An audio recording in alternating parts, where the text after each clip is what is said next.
compartiendo en este día, el día de celebramos la Nochebuena, y celebrar también juntos, hablando al Señor, alabándole, glorificándole, como Él se merece.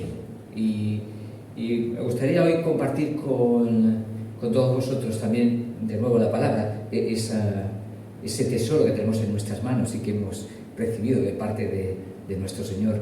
Y recordaba un pasaje de Lucas en el capítulo 2 y verso 13, donde dice así, dice: y repentinamente apareció con el ángel una multitud de las huestes celestiales que alababan a Dios y decían: gloria a Dios en las alturas. Es el contexto del nacimiento, los ángeles, el ángel que se le ha aparecido, los ángeles que se le han aparecido a los pastores, y ahora están viendo ese coro celestial que está cantando gloria a Dios en las alturas y en la tierra paz, buena voluntad para con los hombres. Y habla de paz para con los hombres. Y esa es precisamente, creo que, una de las grandes bendiciones que el Evangelio trae al corazón del ser humano. Paz. Trae paz con Dios, pero también trae paz con otros. Y que evidentemente eso es lo que hace que el corazón, que una vida pueda vivir en paz. Pero en esta mañana me gustaría que meditar un pasaje que he estado meditando hace un par de semanas en el libro de Primera de Samuel, donde estaba haciendo mi devocional, y es un pasaje donde estaba hablándonos precisamente también de uno de los enemigos brutales de la paz. Y es lo que me gustaría que en esta mañana viéramos. Está en el capítulo 28 de Samuel. No vamos a ver todo el pasaje, especialmente vamos a ver un versículo que es el 5, pero me gustaría que pudiéramos hacer una pequeña introducción. Voy a leer unos versículos, especialmente voy a leer los primeros, desde el versículo 3, vamos a leer hasta el versículo 7, perdón. Dice así: ya Samuel había muerto y todo Israel lo había lamentado.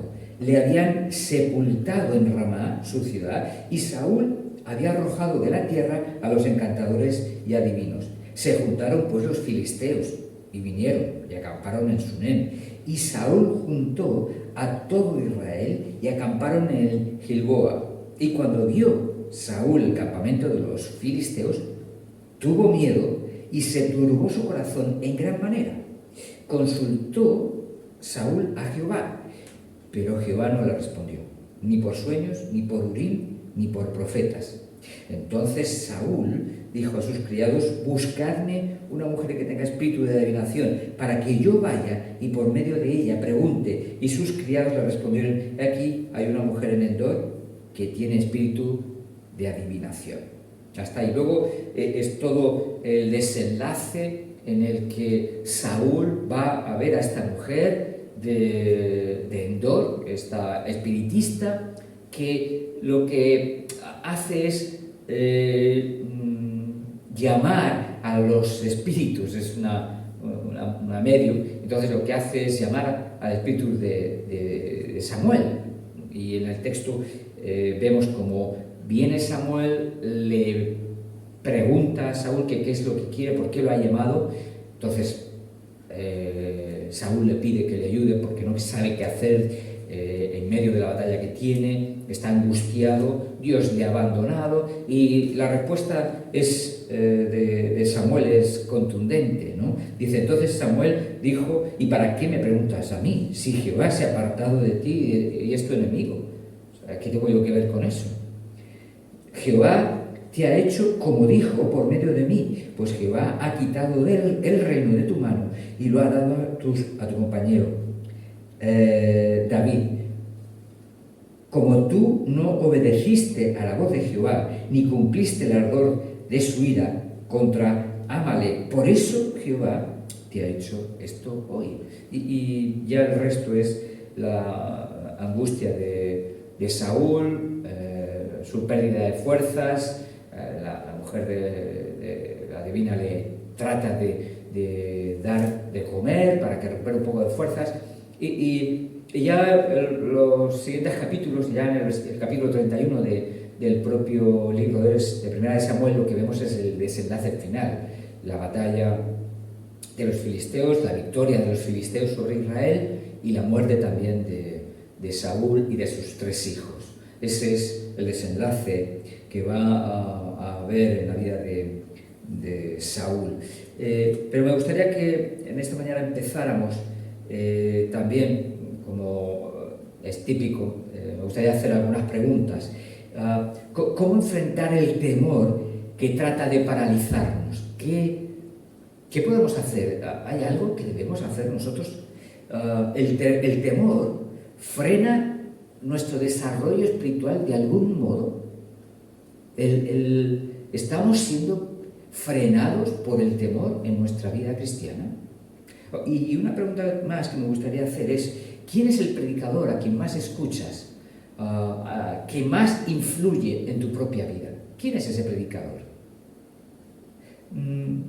Vamos a de nuevo acercarnos al texto. Encontramos en el texto cómo nuestra manera de mirar importa y mucho a la hora de poder enfrentar las diferentes realidades de la vida que nos toca vivir. Nos enfrentamos ante una realidad de vacío espiritual en este momento de Israel. Eso es lo que quiero resaltar en el versículo 3 cuando empieza diciendo: ya Samuel había muerto y todo Israel lo había lamentado y le habían sepultado en Ramá, su ciudad, y Saúl había arrojado de la tierra a los encantadores y adivinos. Samuel era la referencia del hombre de Dios en aquel momento en la tierra de Israel. Saúl, por la influencia de este hombre de Dios, lleva a hacer lo que tenía que hacer, expulsar todos esos adivinos y todos esos espiritistas que evidentemente lo que hacían era desviar al pueblo de la verdad de Dios. Entonces, ese es el momento. Ya ha muerto Saúl, no está el hombre de Dios, y Saúl se enfrenta solo ante el tiempo que resta por vivir. Y la situación, el momento en el que el pasaje está narrando dice: se juntaron pues los filisteos y vinieron y acamparon en Sunem, y Saúl juntó a todo Israel y acamparon en Gilboa. ¿No? Un ejército enemigo muy poderoso, como era en este caso los filisteos, y Israel encima de la montaña está viendo los ejércitos que hay en el valle, ¿vale? Y están contemplando la situación. ¿Y cómo mira esa situación Saúl? ¿Cómo está entendiendo esa situación que está viviendo Saúl? Versículo 5. Y cuando vio Saúl el campamento de los filisteos, tuvo miedo y se turbó su corazón en gran manera. Lo que vemos aquí es la situación.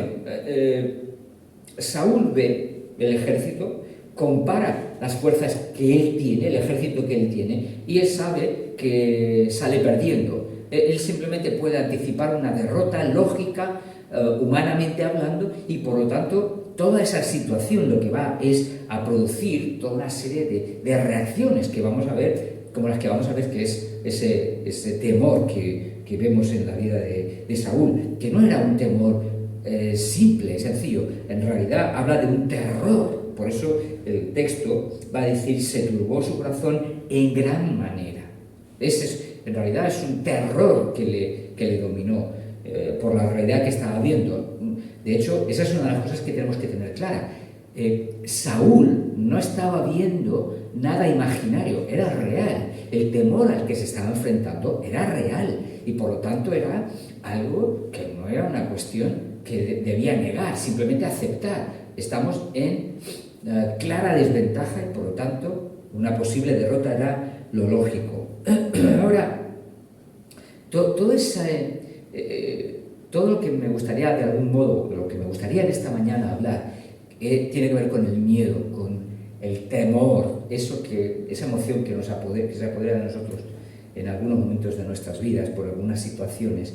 Pero hay algo especialmente que me gustaría fijarme antes es en el verbo anterior, cuando habla de que tuvo miedo. Entonces, dice el versículo 5, empieza diciendo: y cuando vio Saúl el campamento de los filisteos.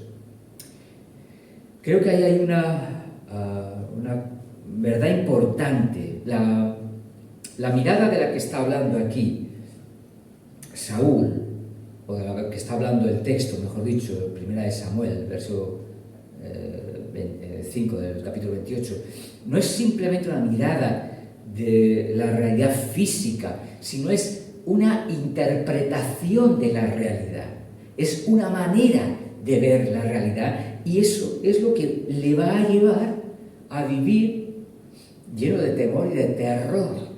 Es parte de lo que encontramos creo que en la realidad de nuestras propias vidas. A veces, según cómo interpretemos, cómo miremos ciertas situaciones, pueden evidentemente llevarnos a un pánico descontrolado, ¿no? ¿Por qué se llena de terror? ¿Por qué se llena de temor Saúl en medio de toda esta situación? Por cómo está mirando su realidad, por cómo está interpretando su situación. Y eso es precisamente algo que vamos a poder distinguir al ver algunos pasajes que vamos a ver ahora. Diferentes personas miran una misma situación y unos reaccionan de un modo y otros reaccionan de otro, y lo cual significa que podemos mirar de diferentes maneras una misma situación. Y eso es lo que encontramos, por ejemplo, un pasaje muy conocido, es el pasaje de Números, en el capítulo 13, ¿no? En el capítulo 13 encontramos una realidad que es como un grupo de los 12 espías que fueron enviados, 10 vienen con un tipo de noticia y otros 2 vienen con otro tipo de noticia, que los dos revelan cada uno una manera distinta de mirar la realidad, la situación. Evidentemente, la reacción de cada uno es muy distinta, muy opuesta. Y vamos a leer, es un texto conocido, pero vamos a recordarlo. Dice en el capítulo 13 de Números, a partir del verso 28, dice: más el pueblo que habita aquella tierra es fuerte. Estos son los 10, ¿vale? Están hablando y están resaltando las bendiciones de la tierra, pero tienen un pero, y muy grande. Mirad cómo están interpretando y cómo están mirando su situación. Dice: más el pueblo que habita aquella tierra es fuerte, y las ciudades muy grandes y fortificadas. Y también vimos allí a los hijos de Anac. Amalek habita en el Negev, y el Eteo, y el Jebuseo, y el Amorreo habitan en el monte, y el Cananeo habita junto al mar y a la ribera del Jordán. Versículo 31, más los varones que subieron con él dijeron: no podremos subir contra aquel pueblo, porque es más fuerte que nosotros. Y hablaron mal entre los hijos de Israel de la tierra que habían reconocido, diciendo: la tierra por donde pasamos para reconocerla es tierra que traga a sus moradores, y todo el pueblo que vimos en medio de ella son hombres de grande estatura. Y también vimos allí gigantes, hijos de Anac, raza de los gigantes, y éramos nosotros, a nuestro parecer, como langostas, y así les parecíamos a ellos. ¿Qué es la reacción que provoca esas palabras de temor, de desaliento que han sembrado estos 10 sobre Israel? Es lloro y profunda desesperación. Mirad lo que dice el versículo 1 del capítulo 14. Entonces toda la congregación gritó y dio voces. El pueblo lloró aquella noche y se quejaron contra Moisés y contra Aarón todos los hijos de Israel. Hay toda una reacción.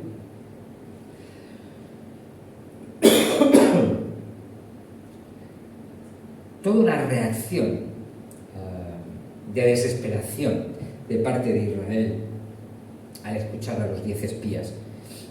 su manera de mirar es completamente distinta. Mira cuál es la manera de mirar lo mismo de parte de Josué y de Caleb. Y versículo 6 dice: y Josué, hijo de Nun, y Caleb, hijo de Jefone, que eran de los que habían reconocido la tierra, rompieron sus vestidos y hablaron a toda la congregación de los hijos de Israel diciendo: la tierra por donde pasamos para reconocerla es tierra en gran manera buena. Si Jehová se agradare de nosotros, Él nos llevará a esta tierra y nos la entregará, tierra que fluye leche y miel. Por tanto, no seáis rebeldes contra Jehová, ni temáis al pueblo de esta tierra, porque nosotros los comeremos como pan. Su amparo se ha apartado de ellos, y con nosotros está Jehová. No los temáis. Vemos dos reacciones completamente opuestas. Una, la de los 10 espías sin fe. No ven a Dios, no contemplan a Dios en medio de su realidad, en medio de su problema. No lo ven. La otra respuesta, Caleb y Josué, ven a Dios, hay fe en sus corazones y creen lo que Dios les ha prometido, de que esa tierra iban a poder poseerla, y Dios les estaba llevando y guiando, y ellos confían en Dios. Esa mirada, que evidentemente está llena, marcada por la fe, produce una serie de paz y de esperanza.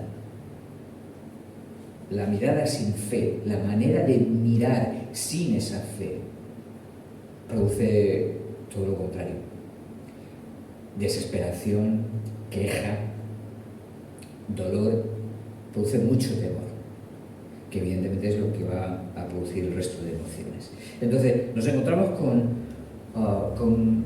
una misma situación, con reacciones muy diferentes, dependiendo de cómo nosotros estemos mirando las circunstancias de nuestra vida. Nosotros vamos a reaccionar de una manera o de otra.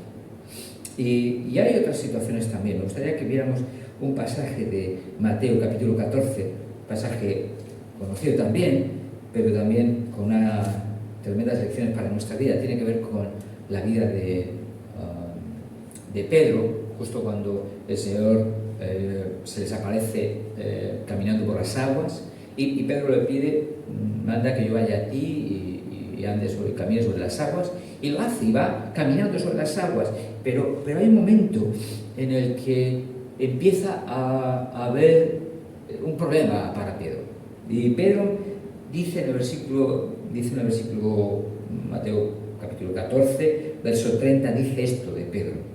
Dice: pero al ver el fuerte viento tuvo miedo y comenzó a hundirse, dio voces diciendo: Señor, sálvame. Qué curioso. Creo que eso es una de las cosas que vemos más en las Escrituras, una de las cosas que yo creo que se da en muchas ocasiones. Depende de nuestra manera de mirar las circunstancias que vivimos. Vamos a reaccionar de una manera o de otra. Lo que está respondiendo, lo que está ocurriendo en la vida de Pedro es que él se está fijando en sus circunstancias, pero no está contemplando a Dios en medio de esas circunstancias. Mirad lo que dice: pero al ver que el fuerte viento, Pedro se queda fijándose, mirando de una manera detenida la tormenta, el problema, la situación, el fuerte viento, las olas que se estaban levantando, pero no está viendo a Dios. Su mirada no está clavada en Jesús, está clavada en sus circunstancias, y eso es parte de lo que a veces también creo que nos está ocurriendo a nosotros en nuestras vidas. A veces nosotros podemos estar también clavando nuestra mirada en las circunstancias que estamos experimentando o viviendo. Lo que pasa es que encontramos tantos ejemplos en las Escrituras también que nos dicen que se puede vivir de otra manera, que hay posibilidad de vivir mirando las cosas como el Señor desea, puestos los ojos en Jesús, no clavadas en nuestras circunstancias, sino clavadas en Jesús. Y eso es precisamente lo que vemos también en el caso del propio Esteban. Hace algunos meses estábamos hablando sobre él y sobre el ejemplo de su vida, pero recuerdo de nuevo también el texto de este capítulo 7 de Hechos, verso 55, donde también él estaba de algún modo clavando su mirada, y el texto nos expresa precisamente eso. Dice el versículo 55, pero Esteban, lleno del Espíritu Santo, puestos los ojos en el cielo, vio la gloria y a Jesús que estaba a la diestra de Dios. Y está en medio de una situación, están apedreándole, donde van a apedrearle, y donde está sufriendo el rechazo de los propios judíos. Y nos encontramos a Esteban poniendo su mirada en el Señor, en el cielo, poniendo su mirada en Dios. Y esta lucha que vemos en el caso de Saúl, que cuando nos dice el texto que cuando vio Saúl el campamento de los filisteos tuvo miedo y se turbó en gran manera, en realidad es una lucha que muchos de nosotros podemos estar experimentando, viviendo, quizás ahora mismo en este momento de nuestras vidas.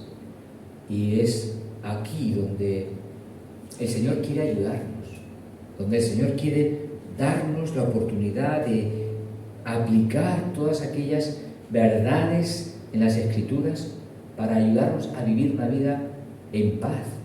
El propósito que Dios tiene para nuestra vida no es que nosotros estemos dominados por el miedo, no es el propósito y el plan de Dios. Y aprendiendo de estos pasajes, un pasaje como este, me gustaría que pudiéramos preguntarnos cómo aprender a mirar nuestra realidad de una manera sabia, espiritual, madura. ¿Cómo hacerlo? ¿Cómo podemos hacer para poder mirar nuestras circunstancias y no ser arrastrados por el temor, sino ser guiados y dirigidos por las verdades y las promesas de nuestro Señor, por la paz que Dios busca para nuestras vidas? Dios busca que podamos vivir en paz, no en el temor. Y eso es lo que me gustaría que viéramos y que pudiéramos tratar de encontrar respuestas desde las Escrituras. Antes me gustaría comentar algunas cosas sobre el tema del miedo, del dominio del miedo que a veces quiere ejercer en nuestras vidas. El temor es parte, evidentemente, natural del ser humano. Es un ser humano que no experimente o no haya experimentado nunca el miedo, el temor en su vida, es absolutamente extraño y no es posible. O sea, de hecho, hay personas que no han experimentado ese temor, pero se debe a una enfermedad que tienen. Y el miedo es una emoción que brota, que surge de situaciones de amenaza, de riesgo que podemos estar enfrentando. Pueden ser amenazas o riesgos reales o no. A veces es imaginario y luego veremos algún caso de miedo imaginario, ¿no? Pero nos encontramos ante esa realidad. Es una emoción que experimentamos y que evidentemente es parte de lo que nosotros vamos a vivir a lo largo de la vida. Lo que sí me gustaría también es recalcar una serie de cuestiones. Una de ellas es el problema del miedo en nuestras vidas. El miedo es un problema, y es un problema que causa una serie de consecuencias en nuestros corazones. Y es algo a lo que nosotros tenemos que ser conscientes. El miedo puede llegar a paralizarnos. Es uno de los efectos que puede producir el miedo en nuestras vidas. De hecho, eso es lo que vemos en algunos de los ejemplos de las Escrituras. ¿Cuántas personas no se han paralizado, no nos hemos paralizado a la hora de hablar a otros del Señor? Y todo por causa del miedo. El miedo ha sido esa causa que nos ha cerrado las bocas, nos ha sellado los labios, cuando debiéramos haber hablado a otros, cuando debiéramos estar hablando de Jesús y compartiendo de la mayor necesidad que el ser humano tiene.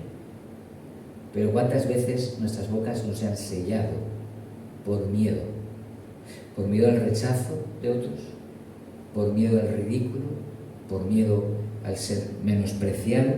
El miedo es parte de lo que experimentamos y el miedo paraliza, y es cierto.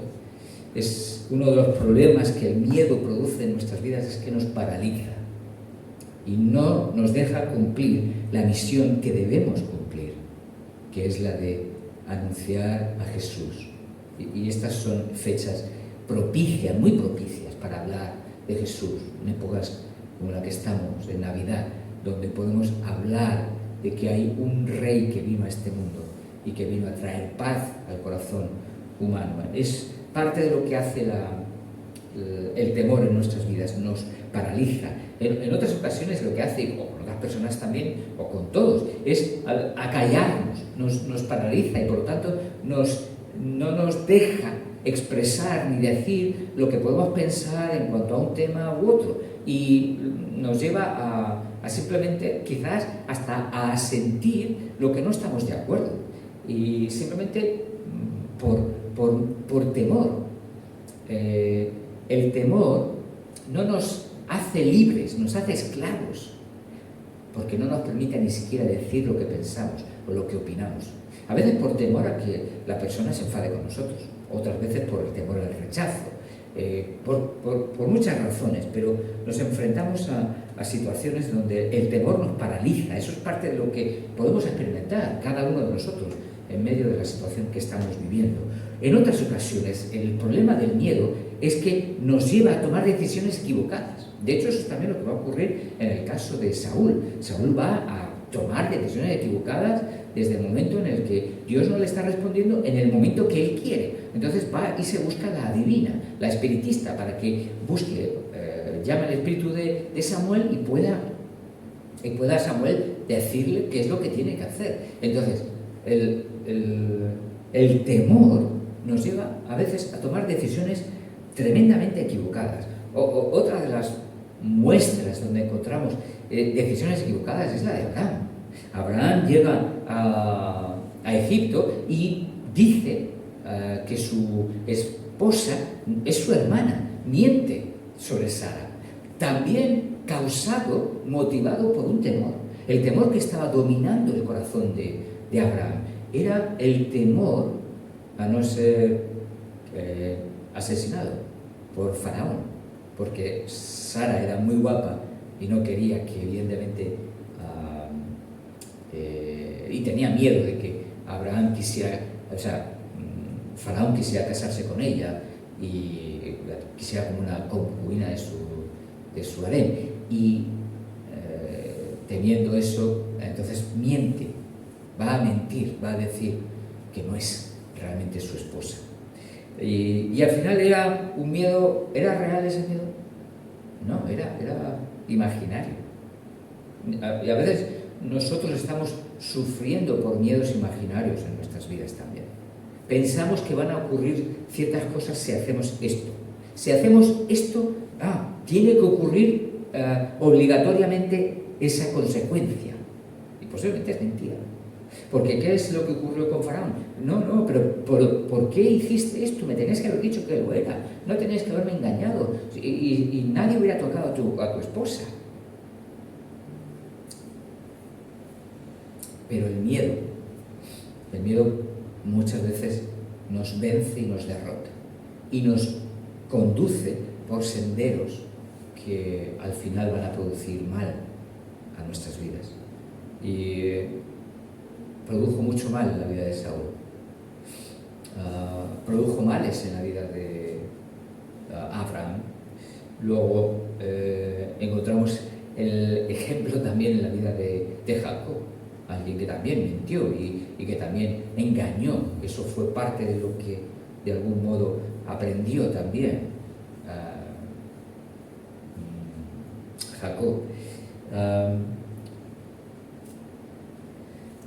A veces el miedo también nos lleva a tomar malas decisiones haciendo cosas que no debemos, o que no queremos, o que pensamos que no tenemos que hacer. Pero las hacemos por lo que puedan decir otros de nosotros. Y a veces es parte de lo que estamos experimentando. El miedo a lo que piensen los demás de mí hace que a veces podamos estar tomando decisiones que no debemos, o haciendo cosas que no debemos, o dejando de hacer cosas que debemos. Es parte de lo que ocurre. Otro de los problemas que encontramos con el miedo. El miedo también a la vez nos aleja de Dios. De hecho, encontramos como el joven rico, cuando escucha la verdad del Evangelio, cuando el Señor le dice, bueno, vende todo lo que tienes, dalo a los pobres y sígueme, él tiene miedo de perder todo. Tiene miedo, no quiere perder sus bienes, lo que realmente atrapaba su corazón, lo que realmente amaba con todo su corazón. Él no quiere perder eso, tiene miedo a perder precisamente eso que para él era todo en su vida. Y es parte de lo que está ocurriendo en la vida de este joven rico. Y vemos en otras también textos de las Escrituras, e incluso las propias multitudes cuando dejan de seguir a Jesús porque piensan que este hombre no está realmente siendo un profeta según Dios, sino que se le está enseñando las cosas extrañas, absolutamente extrañas, tanto que estaban provocando cierto temor en ellos y se alejan de Dios. Se alejan de Dios por no querer escuchar lo que Dios está diciendo. El auténtico temor que evidentemente nos va a bendecir no es el temor a las personas, no es el temor a las circunstancias, no es el temor a cualquier cosa que podamos imaginarnos.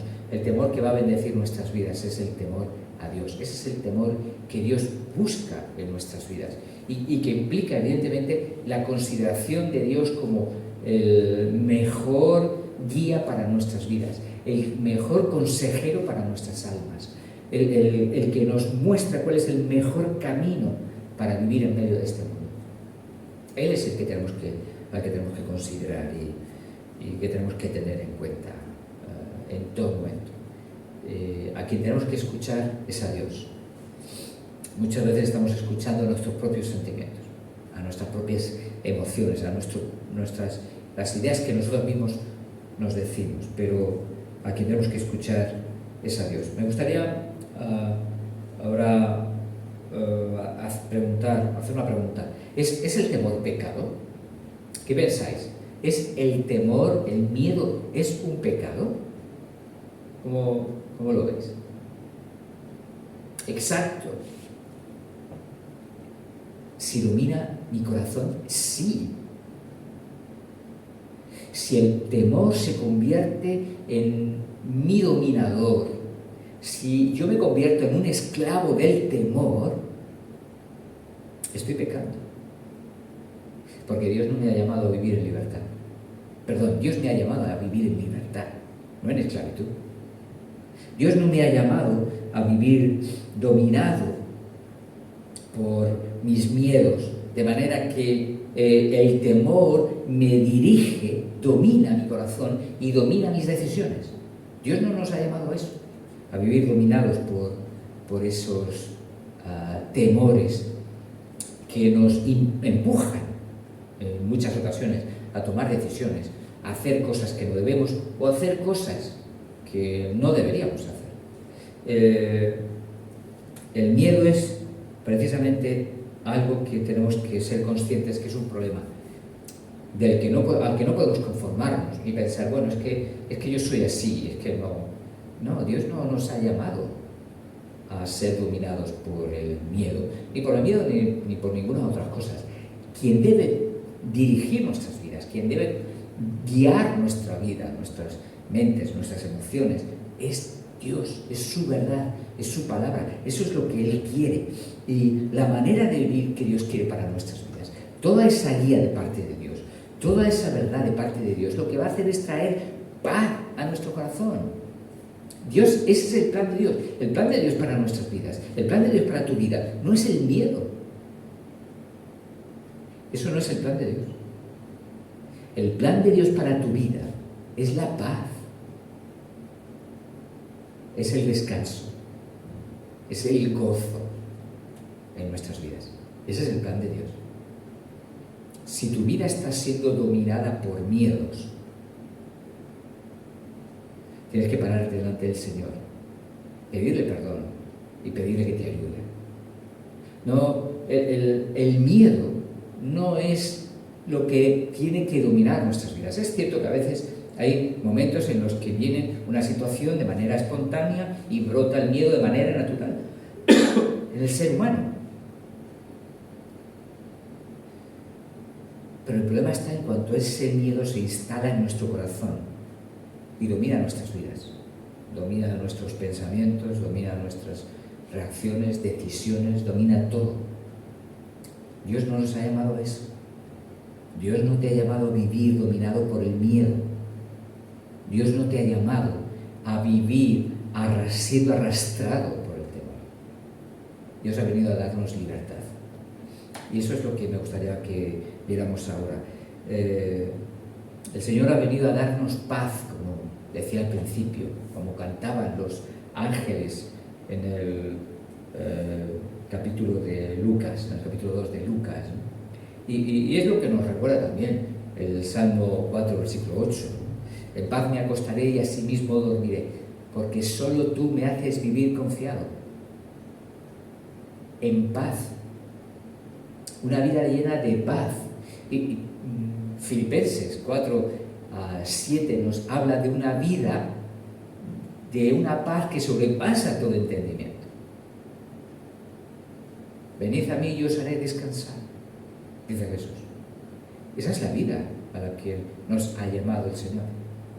Esa es la vida a la que nosotros tenemos que buscar, que tenemos que perseguir con la ayuda de Dios y con la guía de la palabra de Dios. Dios no desea que nuestras vidas estén dominadas por el temor. Entonces, como antes hablábamos, nuestra manera de mirar nuestras circunstancias importa. La manera de mirar nuestras circunstancias importa. Y si nuestra manera de mirar las circunstancias nos lleva al temor, al miedo y a tomar decisiones como consecuencia de ello, de ese temor y de ese miedo,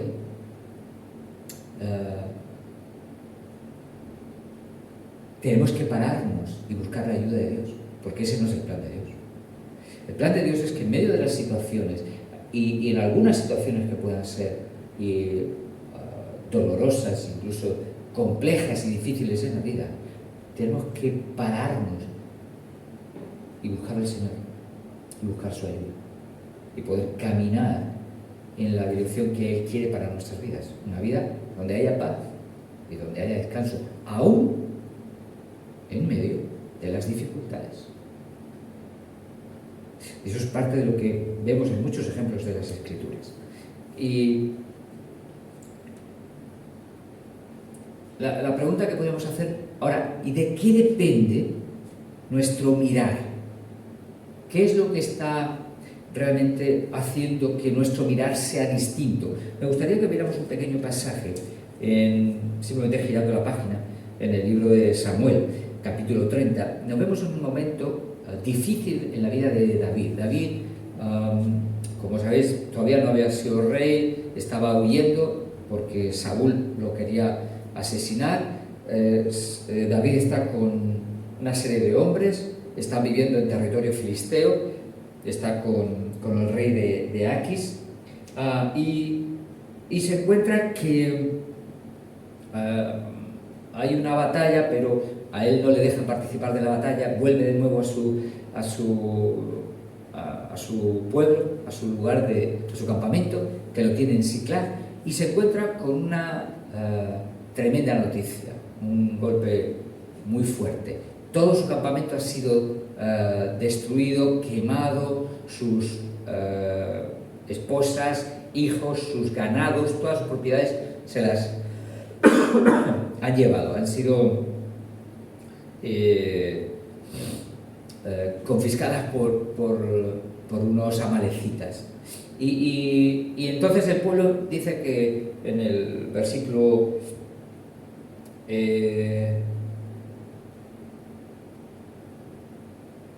dice en el versículo 4, entonces David y la gente que con él estaba alzaron su voz y lloraron hasta que les quedaron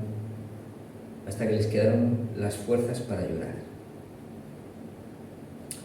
Hay un dolor muy profundo, una frustración, un temor, qué es lo que ha ocurrido, qué es lo que va a pasar con nuestras esposas, hijos, con nuestras familias, con nuestras propiedades, y mirad lo que está ocurriendo, o sea, todo ese temor, toda esa angustia está cayendo sobre estos hombres y David. Pero sobre David cae otro peso mayor, porque ya no es solo lo que estaba ocurriendo, sino también lo que va a ocurrir en el corazón de ellos, de los hombres que están al lado de David. Y dice el texto lo siguiente: y David se angustió, versículo 6, se angustió mucho, porque el pueblo hablaba de apedrearlo, pues todo el pueblo estaba en amargura de alma, cada uno por sus hijos y por sus hijas. Nos encontramos con que David además tiene que sufrir la culpabilidad de parte de sus hombres. Le echan la culpa a él. Tú eres el culpable, por eso estamos viviendo todo esto que está ocurriendo, por eso está pasando todo esto. Todo ese resentimiento, toda esa ira se vuelca sobre David. David tiene que pararse, y que evidentemente no es solo el dolor de la pérdida, sino encima el dolor y el miedo, el temor, porque querían apedrearle sus propios hombres.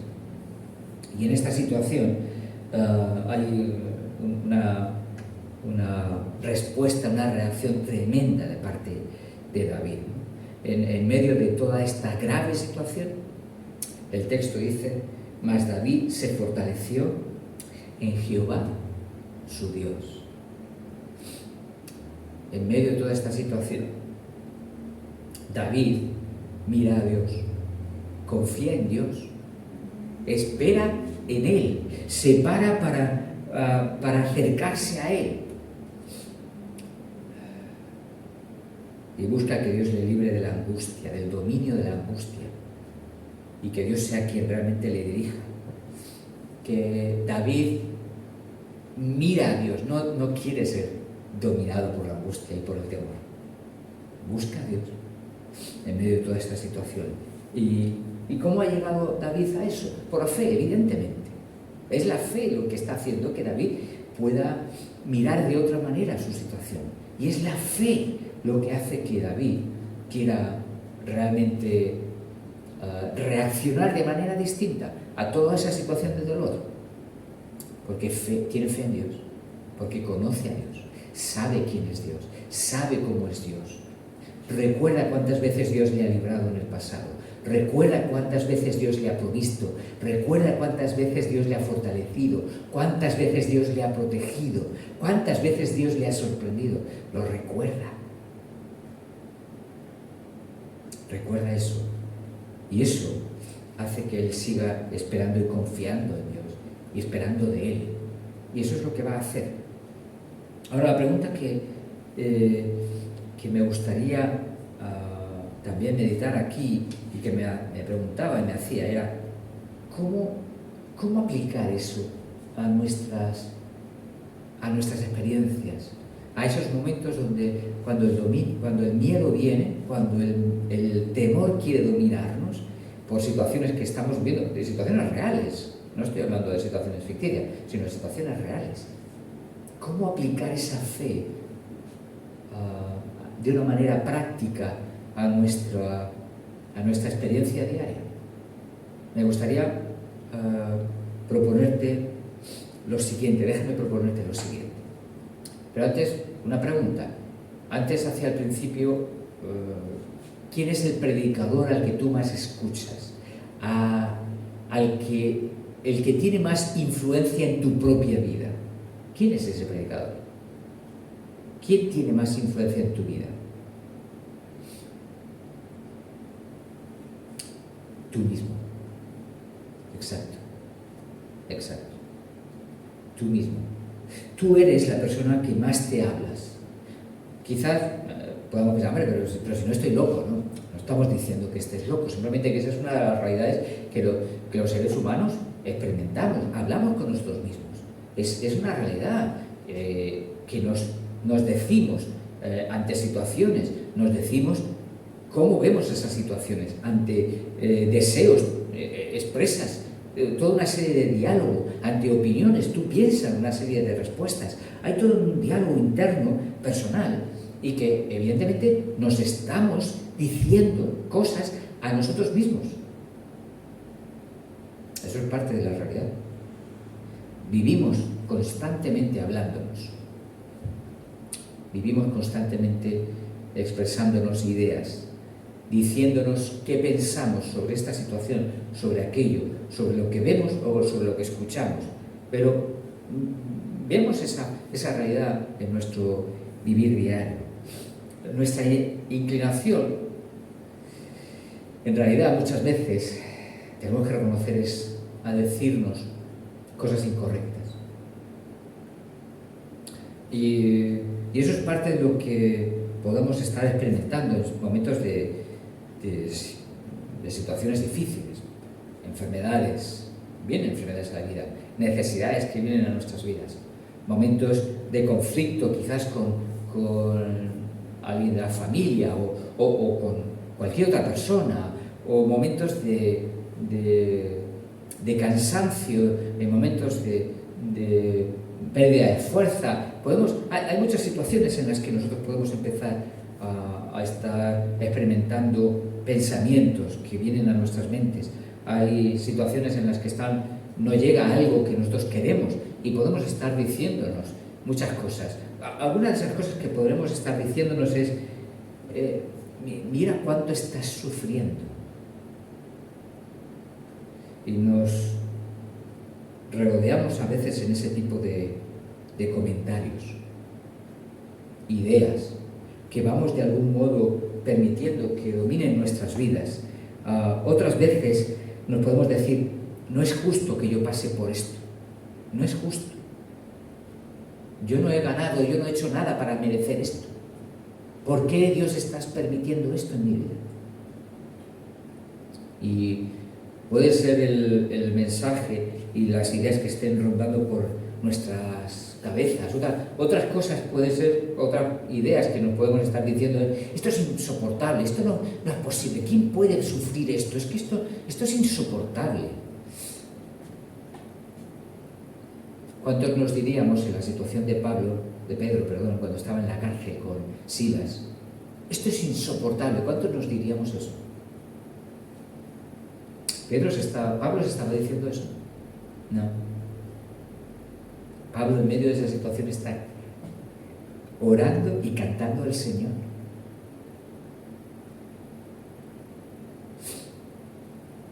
En muchas de las situaciones, un creyente mismo, quizás tú y yo, en medio de los problemas, en medio de las necesidades, en medio de las dificultades, nos podemos decir, ¿dónde está Dios? ¿Dónde está Dios en medio de esta situación? Si Dios me ama, ¿por qué permite que yo esté pasando por esto? Todas estas cosas que nos vamos diciendo, lo que hacen es minar nuestra confianza en el Señor, lo que hacen es desviarnos, lo que hacen es simplemente apuntar donde no debemos. Es posible que haya algún momento en el que puede que haya una idea alguna de estas ideas pueda surgir en nuestras mentes, pero que sea de manera puntual. Pero cuando nos establecemos en nuestra mente con esas ideas, cuando esas ideas se afincan en nuestras mentes, y eso es lo que constantemente estamos diciéndonos, estamos simplemente mostrando una manera de expresar nuestra falta de fe, nuestra incredulidad.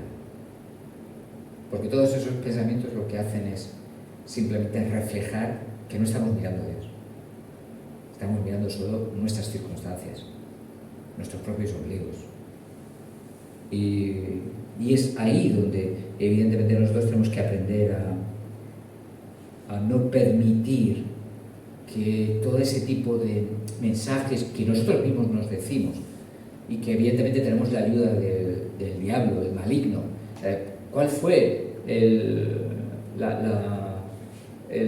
trabajo que realizó Satanás en Génesis 3?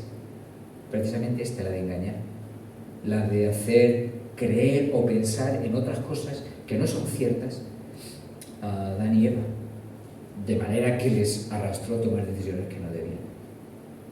Satanás también está luchando con nosotros para ayudarnos a alejarnos de él.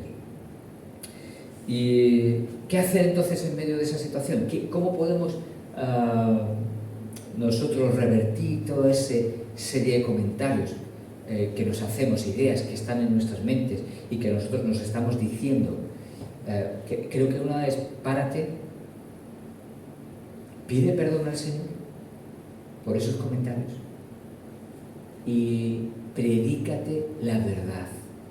Recuerda lo que Dios dice en su palabra a su pueblo cuando estamos pasando por situaciones difíciles, cuando estamos en medio de necesidad, cuando estamos en medio de conflictos, cuando estamos en medio de problemas. ¿Cuál es la verdad que surge de las Escrituras? ¿Cuál debe ser la reacción que los creyentes tenemos que experimentar en medio de esas situaciones? Predícate la verdad. En medio de los momentos de dificultad, en medio de los momentos de temor, párate y predícate la verdad de Dios. Eso es lo que hace el salmista. Y vemos que los salmos en varios capítulos y textos nos van a resaltar esa misma idea de que el salmista, y por lo tanto el consejo que se nos da también a nosotros, es que podamos realmente estar nosotros compartiendo con nosotros mismos la verdad de Dios. Es decir, hablándonos la verdad, predicándonos la verdad, enseñándonos a nosotros mismos lo que Dios dice, ¿no? Muchas de esas ideas que pueden pasar por nuestras mentes, que son simplemente expresiones de una clara incredulidad. Es cierto, hay ideas que pasan por nuestras mentes, ¿no? Y como dice el dicho, no podemos evitar que los pájaros vuelen por encima de nuestra cabeza, pero sí podemos evitar que los pájaros hagan nido encima de nuestras cabezas. Y eso es parte de lo que nosotros tenemos que también que aprender y practicar y aplicar en medio de esas situaciones en las que nosotros podemos estar pasando por situaciones difíciles. No permitas que esos pensamientos hagan nido en tu cabeza. No permitas que haya ideas que realmente no ven a Dios, que se instalen en tu cabeza, que hagan nido en tu cabeza. Y como dice el salmista, me gustaría leer este versículo 5 y 11, que al final es el mismo versículo, pero lo que está resaltando es la idea de lo que estoy compartiendo. Dice el versículo 5: ¿por qué te abates, oh alma mía, y te turbas dentro de mí? ¿Con quién está hablando el salmista? Consigo mismo. Y se está diciendo: pero, alma mía, ¿por qué te abates? ¿Por qué te abates y te turbas dentro de mí? ¿Por qué estoy yo experimentando, sintiendo y viviendo de esta manera? ¿Por qué? No es lógico. Si creo en Dios, no tengo que estar viviendo de esta manera, de una manera constante. Y dice el salmista, sigue diciendo: espera en Dios, porque aún he de alabarle, salvación mía y Dios mío. El salmista está hablándose a sí mismo la verdad de Dios. Está hablándose a sí mismo lo que Dios quiere que nos digamos. Y eso es precisamente lo que está haciendo también en el Salmo 43. Si vamos al siguiente Salmo, versículo 5 también, y luego al final del capítulo también, en el capítulo 42, que es un capítulo donde también hay toda una serie de problemas, de emociones, de conflictos, y en medio de toda esa situación el salmista se está diciendo a sí mismo: ¿por qué te abates, oh alma mía? ¿Por qué te turbas dentro de mí? Lo vuelvo a repetir en el Salmo 43, verso 5, y de hecho encontramos en otros pasajes también, como el Salmo 103, la misma idea, con otro tema, con otra situación, pero el salmista también está de nuevo hablándose a sí mismo y se está diciendo algo que me parece que es también muy importante, y que es el desarrollar un diálogo sabio, un diálogo maduro, un diálogo marcado por la verdad, marcado por lo que Dios dice, conmigo mismo. Es lo que dice el salmista, versículo 1 del Salmo 103. Dice: bendice alma mía a Jehová y bendiga todo mi ser su santo nombre. Se está hablando a sí mismo de nuevo y se está incitando, se está invitando a hacer lo que Dios quiere, a alabarle. A alabarle. Y versículo 2 dice: bendice alma mía a Jehová. Dice: y no olvides ninguno de sus beneficios. A sí mismo se está hablando. Se está enseñando la verdad. Se está realmente diciendo la verdad. Nosotros tenemos que también recordarnos que necesitamos nosotros a nosotros mismos realinearnos con la verdad de Dios. Y discernir si lo que nos estamos diciendo es cierto o no lo es, si es lo que Dios dice o no es lo que Dios dice, y guiarnos a nosotros mismos, a nuestro propio corazón, a nuestra propia mente, guiarnos hacia la verdad de Dios. El poder de la palabra de Dios me capacita y me libra de ser arrastrado por el temor. El poder de la verdad de Dios me capacita y me libra de ser arrastrado por el temor. Y nosotros tenemos que aplicar esto a nuestra vida diaria, hermano. Cuando tú vas a sacarte el carnet de conducir, tienes la teoría. Primero empiezas con la teoría y sacas tu examen, apruebas, fantástico. Pero necesitas la práctica para poder aprender a conducir y que te den el carnet. Solo con la teórica no sirve. Necesitas aprender a utilizar el coche, a practicar con el coche, a aprobar el examen, entonces te dan el carnet. Nosotros necesitamos también la práctica en nuestras propias vidas cristianas. No solo necesitamos saber la teoría, tenemos que aplicar esa teoría a nuestras vidas. Y esa teoría la aplicamos en medio de las dificultades, cuando llegan los problemas. Ahí es cuando realmente tenemos oportunidad de aplicar lo que hemos aprendido, lo que hemos escuchado, lo que hemos recibido de la verdad de Dios. La verdad de Dios tiene que ser algo práctico también en nuestras vidas. No es simplemente algo teórico que sabemos. La teoría tiene que llevarse a la práctica, y por eso es necesario que en medio de nuestras realidades diarias apliquemos esas verdades de la palabra de Dios a nuestras vidas. Así que me gustaría animarte a que te prediques la verdad que libera, la verdad de Dios trae libertad a nuestras vidas, y rechaza aquellas ideas tuyas que Dios no aprueba, que Dios no quiere, que no son ciertas, que no son verdades liberadoras. Acércate al Señor, rechaza la mentira y recibe la verdad de Dios, la verdad de la palabra de Dios. Dios ha venido a hacernos libres, como antes decía, hermanos. Dios ha venido a hacer de nosotros hombres y mujeres marcados por la libertad, por la paz, por el gozo, no por el miedo, no por el temor. Ese no es el plan de Dios. No dejes que el miedo domine tu vida, paralice tu vida. Deja que sea la verdad de Dios la que realmente te dirija, te bendiga. Dios nos ha dado todos los recursos para vivir en la verdad de Dios. No nos ha llamado a ser dominados por el temor. Todo lo contrario, la palabra nos habla precisamente de que hemos sido llamados a vivir en libertad.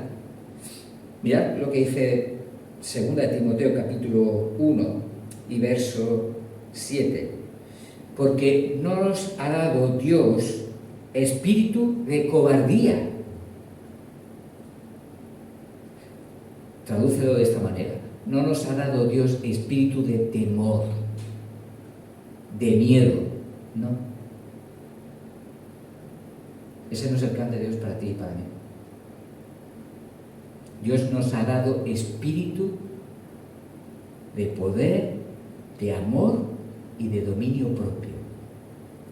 Y eso es lo que Dios quiere para nuestras vidas.